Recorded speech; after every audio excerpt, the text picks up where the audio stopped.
Hola grupo, ¿cómo andan? Bueno, hoy cambié de locación para hacer el video para que no haya tanto eco.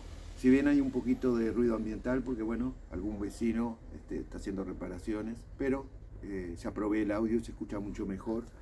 Y como yo soy de moverme, el otro día vi que en el video lo que más ruido hacía era la silla cuando yo me movía y los golpes que tiene mucho eco.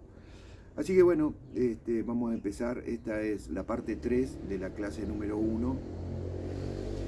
Y lo primero que les quiero decir es que no se pongan ansiosos si bien ustedes puedan hacer consultas entre ustedes, que eso está buenísimo, en el momento que vayamos a utilizar lo que son la parte de óxidos, pigmentos, diferentes tipos de arcillas, diferentes tipos de formulación de pastas, en ese momento vamos a hablar específicamente de esos puntos. Pero para mí es súper importante que nosotros, antes de comenzar con toda la parte de pruebas, tablas triaxales, etcétera, y diferentes metodologías para formular esmaltes, que ya les digo que no se asusten, es muy sencillo formular esmaltes.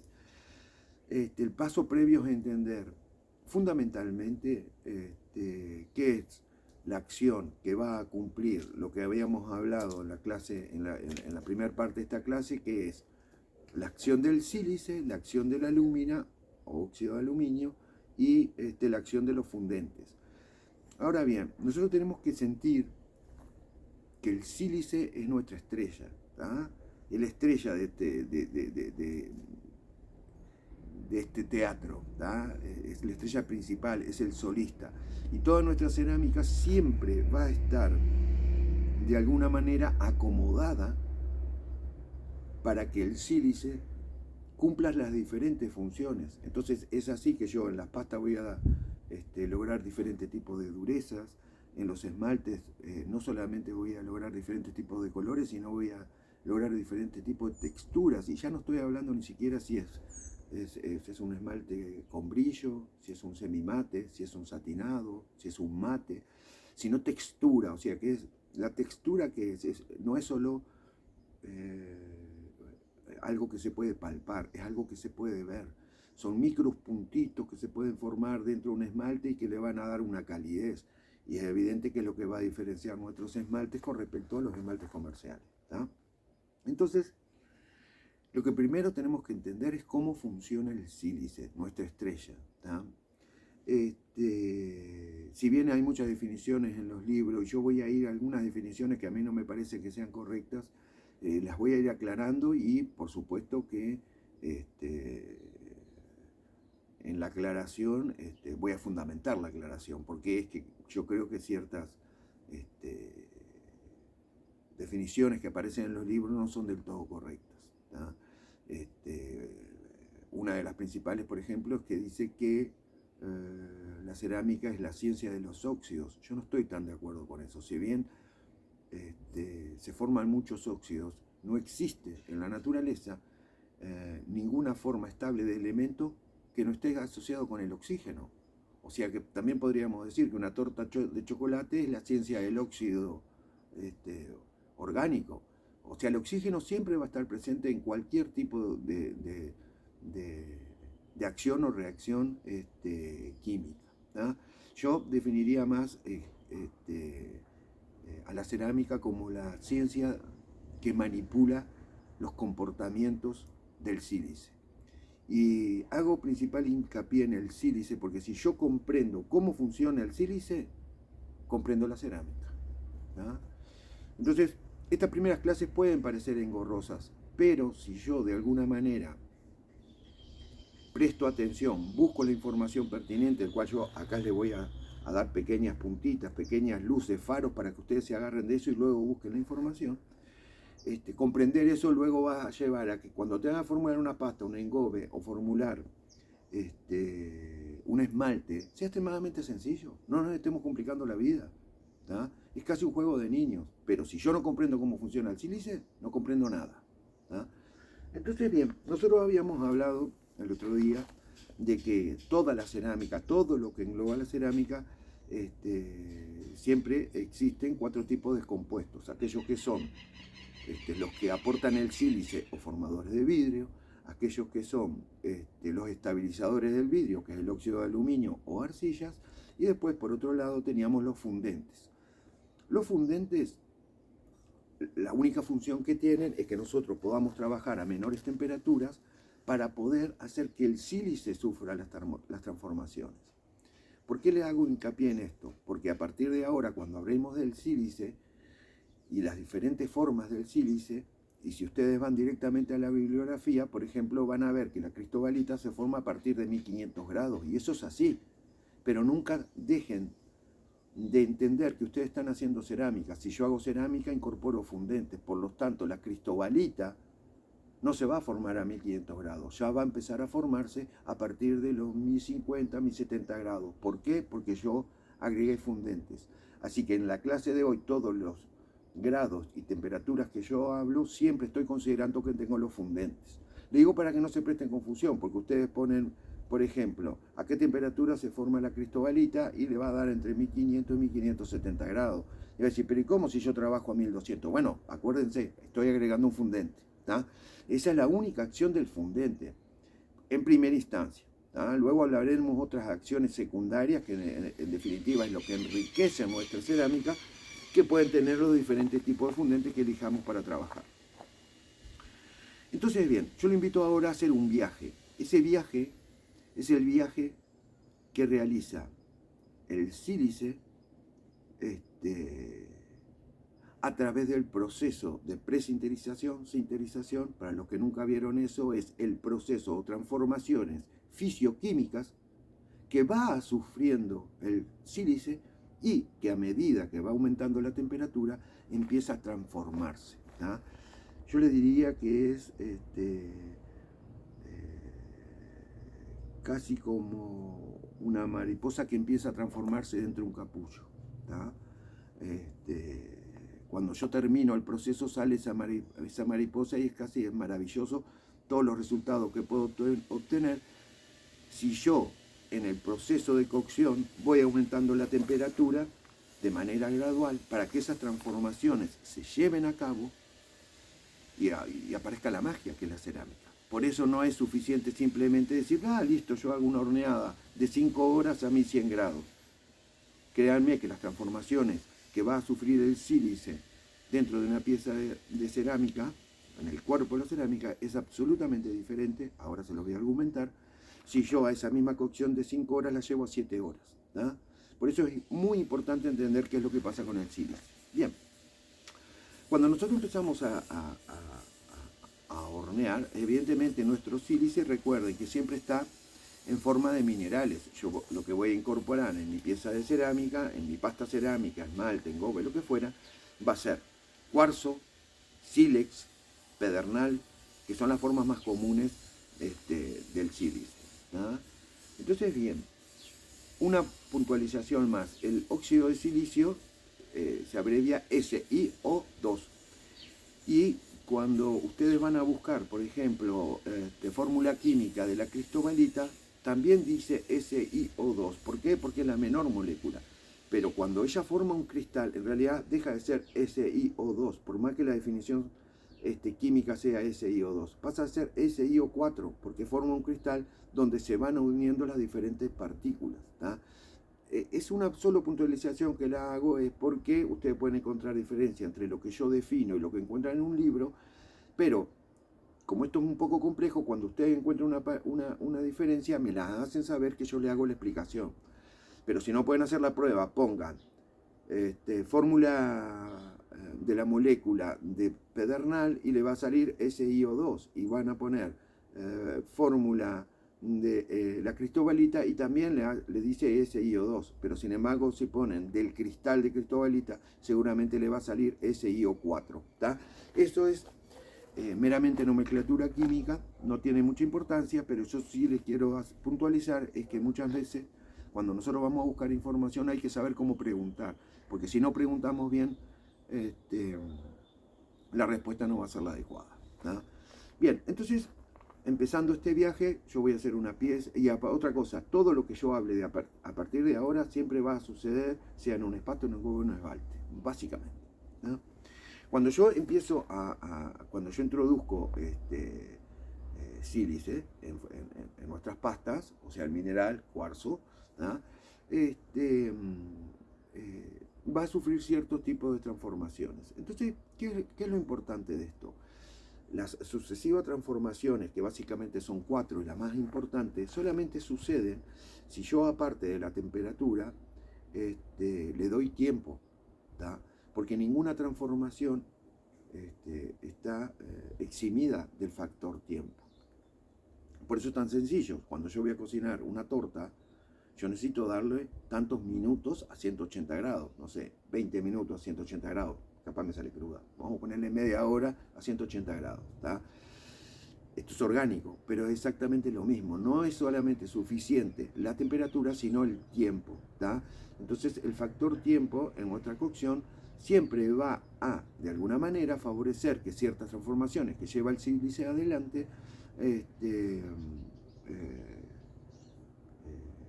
puedan llevarse a cabo, ¿tá? En definitiva, lo que hace el calor funciona como catalizador, ¿tá? Acelera ciertos procesos que demorarían millones de años si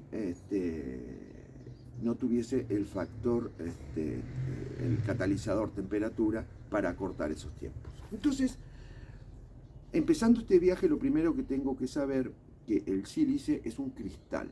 Como habíamos hablado, los cristales tenemos que imaginarnos como si fuese un diamante, por decírselo de alguna manera, con las aristas, sin el relleno, ¿verdad? Bueno, estas son las diferentes moléculas de I6 y IO2 unidas de diferentes maneras, y esas diferentes maneras lo que van a hacer es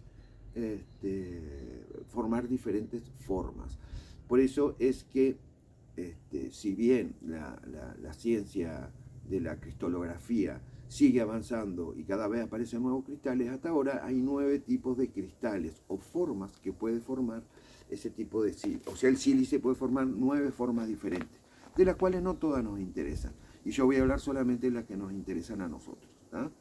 Entonces, bien, cuando yo empiezo a hornear y empiezan a darse un montón de reacciones dentro de lo que es el proceso de cocción, que ya lo veremos, ya vimos algo el año pasado, de la presinterización. Cuando paso a la parte de sinterización, lo que empiezan es a surgir ciertas transformaciones. La primera transformación es que tienen que tener en cuenta que cada una de las formas del sílice, ¿tá? Tienen aparte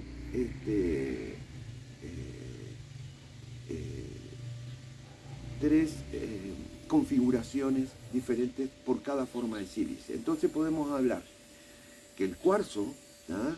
Tiene una fase alfa, beta y gamma.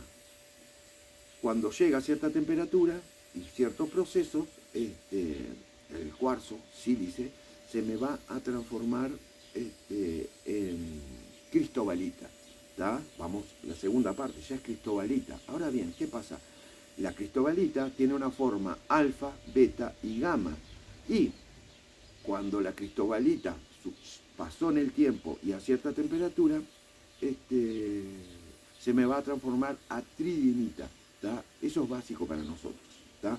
¿Por qué? Porque la tridimita también tiene una forma alfa, beta y gamma. Ahora bien, antes de seguir, entre comillas, si ustedes buscan la forma gamma del sílice, en algunos lados ni siquiera da un error, y en otros lados sí da que ahora voy a decir cuáles son las características de la forma gamma, pero en alguna bibliografía hablan de gamma y beta como si fuesen lo mismo, y en realidad no es lo mismo.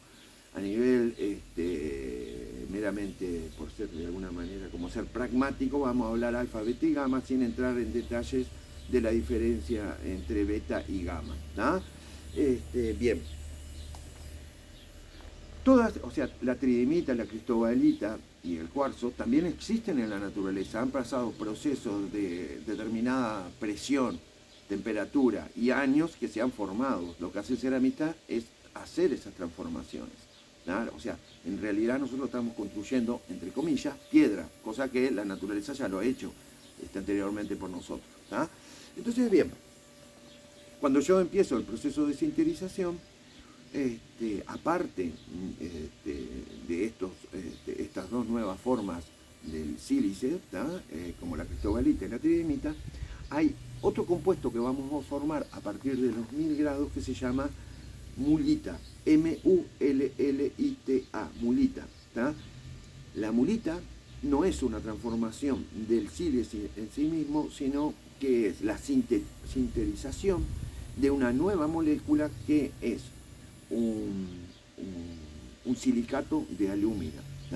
O sea, lo que nosotros vamos a hacer es tomar parte de la alúmina que está en nuestra fórmula, la vamos a unir con parte del sílice que habíamos puesto en nuestra fórmula y vamos a formar mulita. Esto empieza a suceder a partir de 1000 grados. Entonces, ¿qué es lo que confiere la mulita a nuestra pasta cerámica, a nuestro esmalte o nuestro engobe? Le vas a conferir ciertas características como la dureza, la estabilidad térmica y, por sobre todo las cosas, la resistencia a la corrosión. Entonces, ¿qué quiere decir? Cada vez que yo vaya a hacer cerámica, ya a partir de los 1000 grados empiezo a formar mulita. Ahora, cuando empiezo a formar, si yo tengo 10 moléculas de sílice, por dar un ejemplo, o sea, empieza el sílice a unirse con las moléculas de aluminio o óxido de aluminio, brevemente, a medida que voy aumentando la temperatura. Quiere decir que yo, por más que ponga a 1010 grados una pieza y la sostenga durante 20 minutos, la mulita que se me empezó a formar para estas características que digo que tiene la cerámica es muy poquita. Y es todo muy paulatino, extremadamente paulatino. Entonces, ¿qué quiere decir? A medida que yo vaya aumentando la temperatura y me vaya sosteniendo en el tiempo, lo que voy a lograr es empezar a formar la mulita cada vez con mayor intensidad. ¿Qué quiere decir? Que mi pieza cerámica, a medida que voy ascendiendo la temperatura, va a empezar a ser más compacta, más dura, va a resistir mejor la corrosión, voy a perder la porosidad porque empezó a quedar más compacta, etc. Por eso es que yo soy anti piezas de 1060, con algunas excepciones, ¿no? Pero a 1060 realmente la formación de mulita que le confiere esta característica es muy poca. Entonces ya empezamos a entender que más allá de todas las transformaciones que ha sufrido el sílice, porque ya estoy aumentando la temperatura, voy a formar un nuevo compuesto que se llama la mulita y que le da estas características. Entonces, si bien ya ahora no vamos a olvidar de la mulita, en todo este proceso, y cuando más aumente la temperatura, cuando más aumente el tiempo de cocción, más mulita voy a entrar a introducir dentro de o a formar molecularmente mulita dentro de lo que son nuestros esmaltes, engobes, pasta.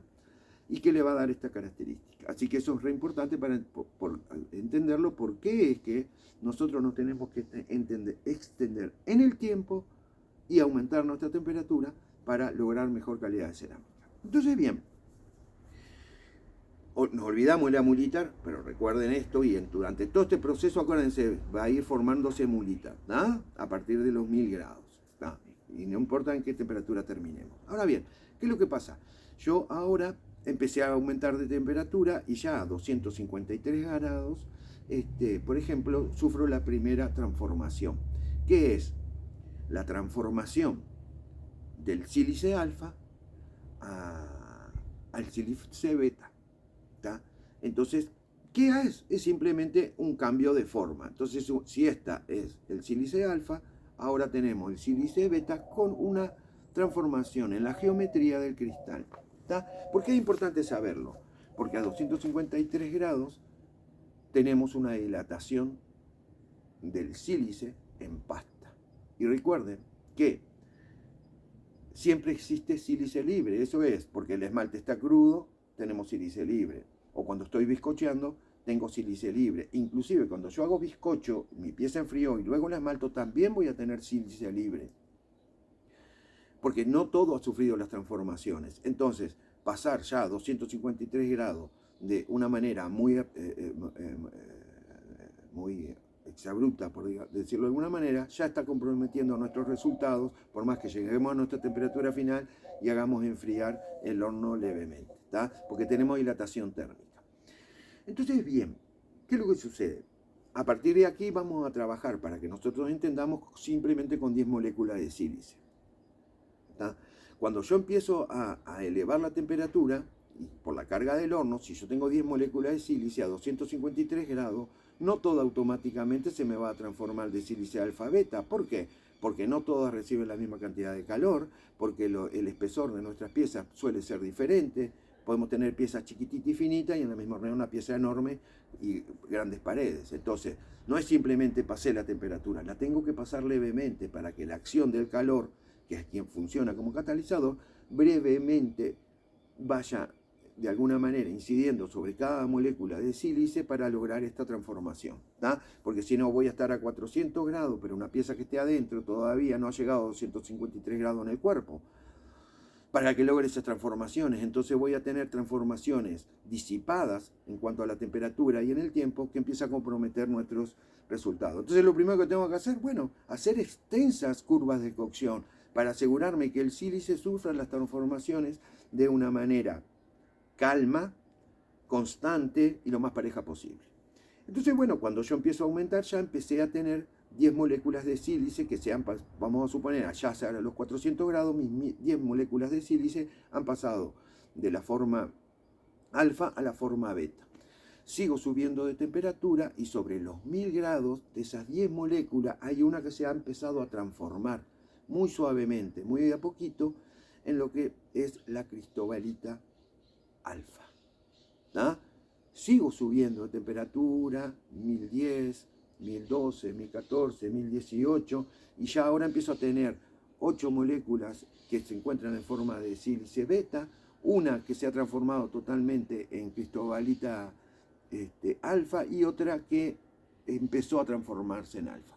A medida que sigo subiendo de estas 10 moléculas, lo que hago es empezar a transformar esos mismos cristales y ya sobre los 1100 grados y dependiendo del fundente que le haya agregado, por eso me remito a la primera parte de este video, parte de lo que es la cristobalita alfa se transforma en cristobalita beta. ¿tá?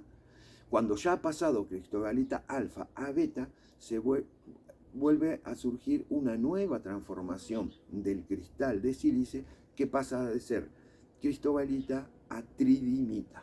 ¿tá? Entonces sigo aumentando la temperatura y siempre de acuerdo a los fundentes, ya de esas 10 moléculas voy a tener una mezcla bárbara. Voy a tener, de acuerdo al estado de maduración de una pasta, voy a tener sílice beta, voy a tener cristobalita en forma beta y en forma alfa o alfa beta, y voy a tener algo de tridimita en forma alfa y beta. Quiere decir que en una misma pieza voy a tener todos los tipos de cristales en diferentes estadios. Estadios, sílice o cuarzo, cristobalita y tridimita. Pero a su vez, a estas temperaturas que ya pasé los 1100 grados, está todo en forma beta, pronto para pasar a cristobalita. La cristobalita va a estar en forma alfa y beta. Y va a tener algo de tridimita que va a estar en forma alfa y beta. Y a medida que aumente, van a ir escalonándose en los diferentes tipos de cristales y en las diferentes fases, alfa o beta. Vieron que no nombré la gama todavía. Bien. Eso es muy importante, porque es la madurez. A mayor madurez de una pieza, no importa la temperatura y siempre con la acción del fundente, voy a lograr que casi todo mi sílice se me transforme en tridimita. Y eso, pero muy, muy importante en la madurez. Ahora lo vamos a entender. ¿tá? Entonces, bien, mientras esto está sucediendo con estas moléculas de sílice, recuerden, sigo formando mulita. ¿tá? Sigo haciendo el cuerpo de mi cerámica. Entonces, bien, cuando nosotros tenemos estos son cristales que están ordenados. ¿tá? Existe un equilibrio en cuanto a las cargas moleculares que cada uno de los átomos le va a dar, sea el sílice con el oxígeno, existe un equilibrio entre las cargas y eso hace que se reordenen diferentes tipos de cristales que vendrían a ser exactamente el cuarzo, la cristobalita y la tridimita. Hasta ahora estamos ordenados. Cada uno de estos ordenamientos son alfa o beta. ¿tá? Entonces, ¿qué pasa? Remitiéndome a la primera clase, lo que yo decía era que una pasta, un esmalte o un engobe no es más que una mezcla de los diferentes componentes que ya vimos que tienen sílice, pero este sílice se ha transformado en alguno de estos tres compuestos, y yo les había dicho que lo único que variaba entre todos estos compuestos era la fase líquida. La fase líquida de estos cristales, ¿tá? Sea cuarzo, sílice, cristobalita o tridimita, la fase líquida es la fase gamma de cada uno de estos cristales, ¿tá? ¿Cómo lo podemos encontrar en el libro? Fase líquida, estado de vitrificación, ¿tá? Y existe otra manera, como le dicen. Bueno, me quedamos con eso porque no me acuerdo, había otra manera que yo lo había visto escrito, pero es la fase líquida o de vitrificación, que es muy diferente cuando algo está fundido. Fundido es cuando perdí mi estructura por mucha temperatura. La mulita se deformó, todo ha perdido la estructura y se cae, que es como son las piezas, los esmaltes que se chorrean, todo está. Eso es cuando algo ha llegado a su temperatura de fusión, ¿tá? Que no tiene nada que ver, ¿tá? Con mantener las cosas dentro de ciertos parámetros para encontrar los resultados. Entonces aquí es el primer argumento de por qué cuando yo agrego arcillas o caolines a nuestra pasta o esmalte, es muy importante la función que cumple de estabilizador. ¿Cómo estabiliza una arcilla o un caolín a nuestros esmaltes, a nuestras pastas? Con la formación de mulita. Porque la mulita lo que está haciendo es formar una molécula, ¿tá? Extremadamente dura y estable, que en realidad lo que está haciendo es dándole cuerpo a mi esmalte y a mi pasta de mi pieza, mientras el sílice sigue haciendo sus cosas, ¿tá? Que va por otro lado. Bien, ya hemos avanzado en estos viajes, en estas transformaciones. ¿Y qué es lo que pasa? Si yo sigo aumentando la temperatura o quedé en una temperatura de madurez de un esmalte o de una pasta, estoy haciendo que tanto sea el sílice, la cristobalita o la tridimita pasen a la forma gamma, ¿tá? Y pasen a la fase líquida. Ahora, vamos a entender esto. Cualquiera de los tres estadios de mis 10 moléculas de sílice, y en forma de ejemplo para que lo entienda, 3 pueden estar en forma de sílice alfa, 3 de la cristobalita pueden estar en forma de sílice, esta debí decir sílice beta, alfa beta, 3 pueden estar en forma de cristobalita beta y 3 pueden estar, o 4 para completar las 10, pueden estar en forma de tridimita beta. A la misma vez, en el mismo momento, y en el mismo momento pueden pasar a la forma gamma. La gamma, que es la fase líquida o de vitrificación. Entonces, ¿qué quiere decir?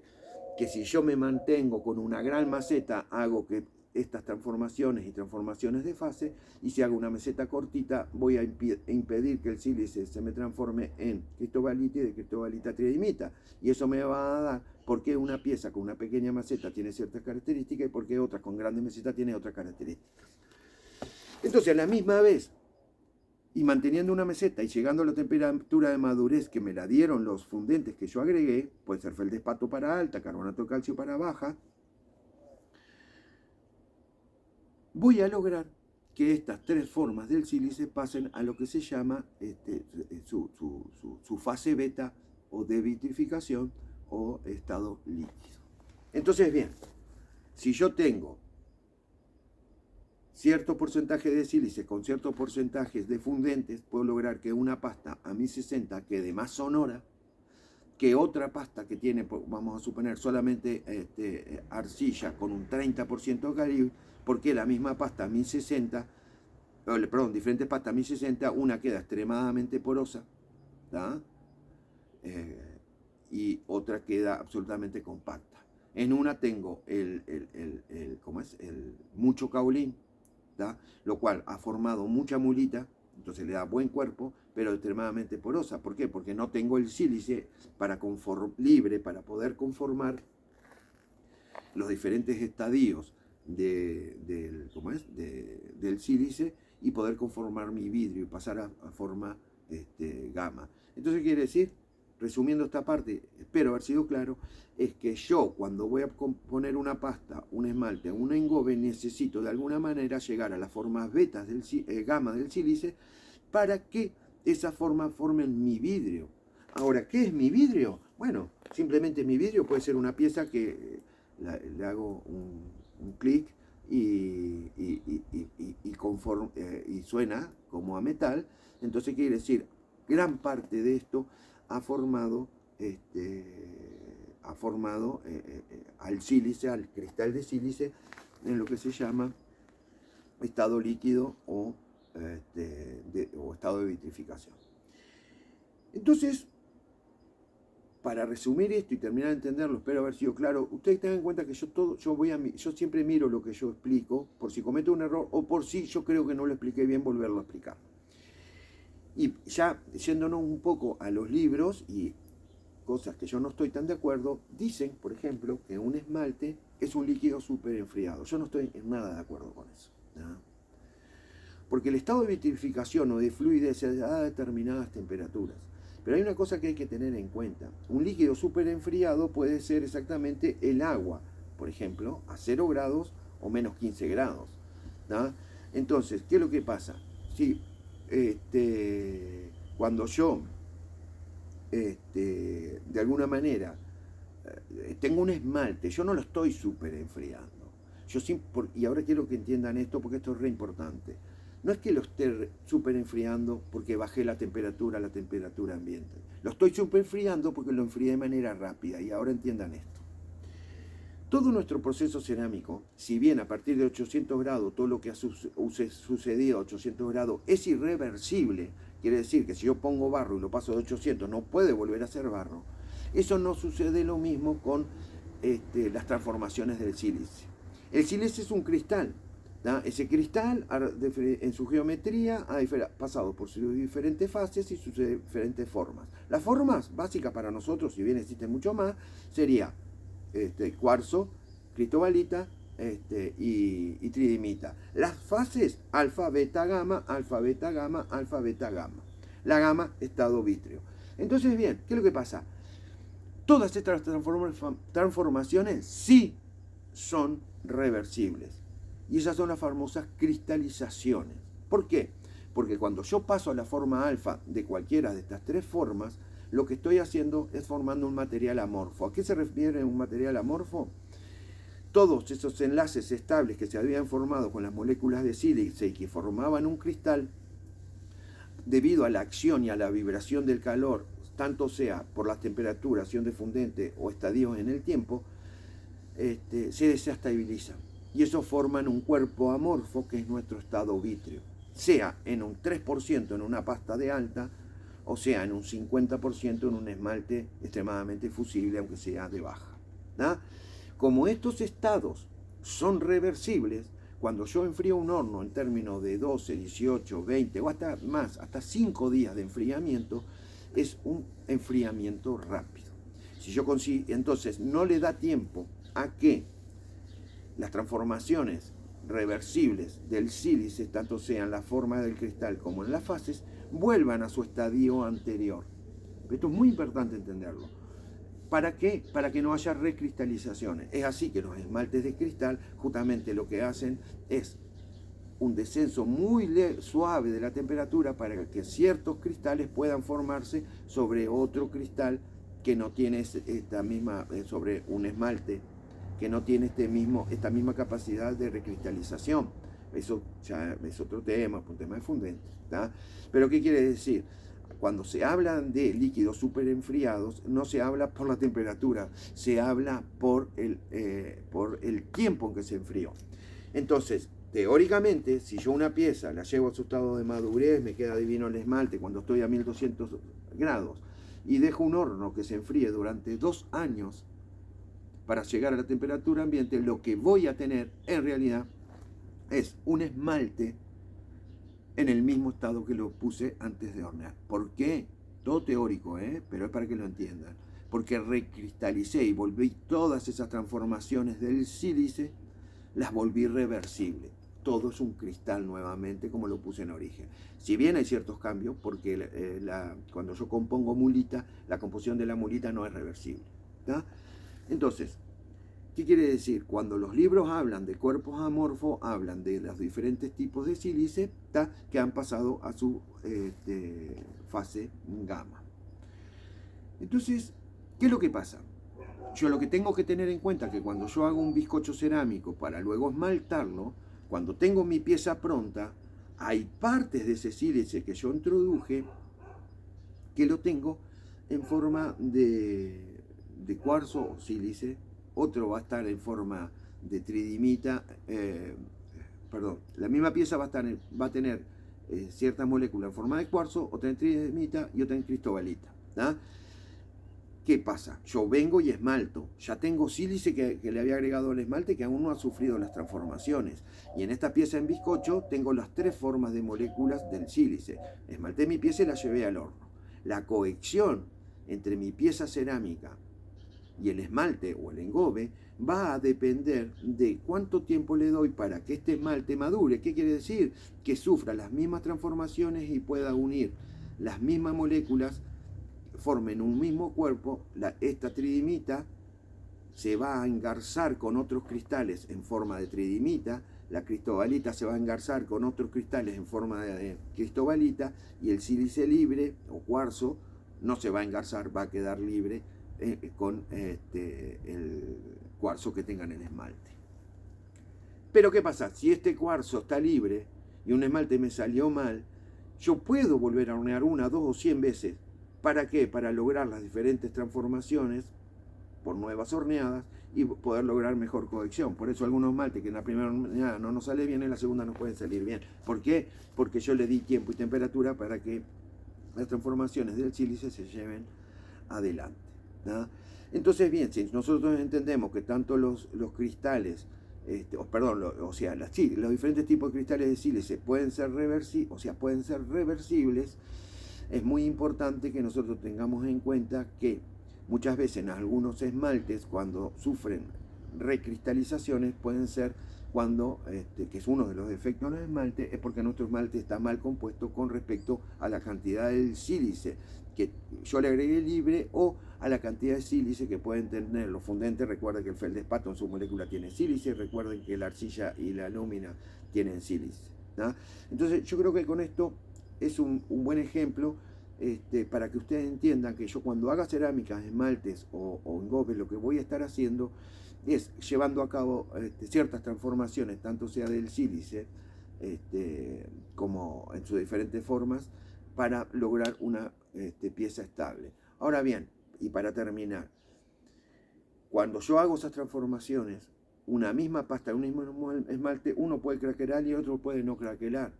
¿Por qué uno craquela?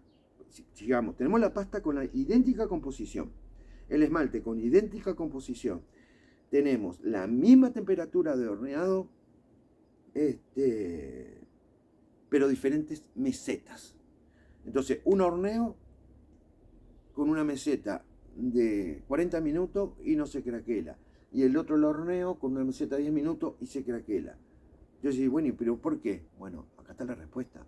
Porque en la primer pieza que yo le di mucho tiempo de meseta, logré más transformaciones de cuarzo a tridimita y de tridimita a cristobalita. Algunas quedaron en forma alfa, otras en beta, otras quedaron en forma gamma. Y en la que le di menos tiempo no logré tantas transformaciones. Y acá está el secreto. Tanto sea el cuarzo como la cristobalita también tiene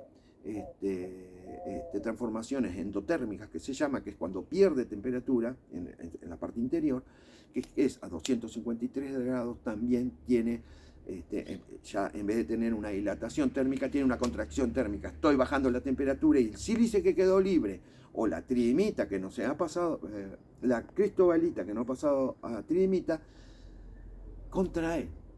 ¿tá? Entonces es muy importante que cuanto mayor tridimita yo tenga en mis cuerpos, ¿por qué? Porque eso sí no tiene contracción. a 253 grados, pero sin embargo, tanto la tridimita como la cristobalita sí son muy susceptibles a la contracción a 253 grados. Yo sé que esto puede ser un poco engorroso, espero haberlo explicado bien, pero bueno, de eso se trata la cerámica. De qué transformaciones llevé adelante, de cuánto cuerpo vítreo o sílice en forma gamma tengo en cada uno de mis cuerpos en cuanto al porcentaje, ¿tá? Y que cuando mi empresa empieza en frío, tanto sea un esmalte, engobe o pasta, qué cantidad de sílice libre me quedó. Como enfrié a cero, siempre lo que me va a quedar es la forma alfa, recuerden, siempre es reversible por temperatura, ¿tá? Pero cuánto me quedó sílice libre en forma alfa, cuánto quedó tridimita y cristobalita en forma alfa, ¿tá? ¿Qué pasa? La tridimita no es susceptible, o sea, no me interesa en qué forma queda. Y para terminar, solo para que se vayan haciendo una idea de lo que es una frita es exactamente tridimita en forma gamma pura, ¿tá? Entonces le voy a hacer una pequeña síntesis para terminar esta idea. Cuando el fabricante va a fabricar frita, lo que está fabricando es un cierto compuesto, es un vidrio, que yo lo voy a introducir a mi esmalte, mi pasta o mi engobe, para que esas transformaciones que hizo el fabricante ya estén puestas en mi pieza.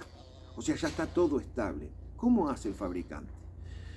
Con evidentes formulaciones que son secretas, pero en su 75-80% es sílice, más algún tipo de compuesto que me va a dar la estabilidad, como puede ser alúmina, arcilla, pequeñas cantidades, ciertos grados de fundentes, y van a llevar esos compuestos que están en polvo dentro de unas matrices que van dentro del horno, los llevan a 1500 grados. Con fundentes y todo. ¿Por qué? Porque ellos quieren garantizar que a los 1500 grados tengan tridimita en la forma gamma. Entonces eso imagínense que es como una lava. Eso está dentro de ese gran crisol enorme dentro del horno. Tenemos todo el cuarzo transformado. Si bien tiene algo fundente, por eso no tiene que llegar a 1740 grados. Todo eso como una lava que está dentro de un gran crisol. Se abre una compuerta. Cae en un gran recipiente con agua. ¿Por qué? Necesito enfriarlo rápido. A eso se refiere súper enfriado, no a porque lo enfríe muchos grados, sino porque lo enfríe rápidamente. Cuando cae este líquido sobre el agua, lo que hace es automáticamente detener todas las acciones del calor y forman dos cosas. Una física, forman astillas fáciles de moler. Y por otro lado, se quedan solamente con tridimita en forma gamma. Entonces, lo muelen, el ceramista lo compra molido, y cuando lo incorporo en mi esmalte, lo incorporo en mis pastas, lo incorporo en mi engobe, lo que estoy haciendo es que parte de nuestro contenido, de nuestra formulación, ya es un sílice que ha sufrido todas las transformaciones dentro de un horno de fritas, que yo ya lo compro molido, y que por lo tanto no me tengo que preocupar tanto por la formación de fase líquida o estado vítreo en esmalte. Entonces, un esmalte de 1200, volvemos al Framington con 20% de calcio, de Cooper, no tiene frita, llega a 1200 y él forma el estado vítreo con tiempo y temperatura. Ese mismo esmalte de Cooper, yo le agrego un 30% de frita y el mismo resultado que acaba de obtener Cooper lo voy a obtener yo a 1160 grados. Entonces, ¿por qué? Porque hice trampa. Compré frita, le agregué la frita. Entonces, aquello que lo necesitaba con temperatura y tiempo, ya lo tengo hecho porque el fabricante de frita lo hizo anteriormente. ¿Tá? Espero haber sido claro. Espero de alguna manera ir entendiendo todos los comportamientos que tiene el sílice en nuestras pastas y engobes. Les dejo un gran abrazo. Las dudas puntuales me la escriben y no se pongan ansiosos por lo que sigue. Ya llegaremos a esa parte. Primero tenemos que entender la cerámica. Les dejo un beso grande y buen fin de semana para todos. Chau, chau.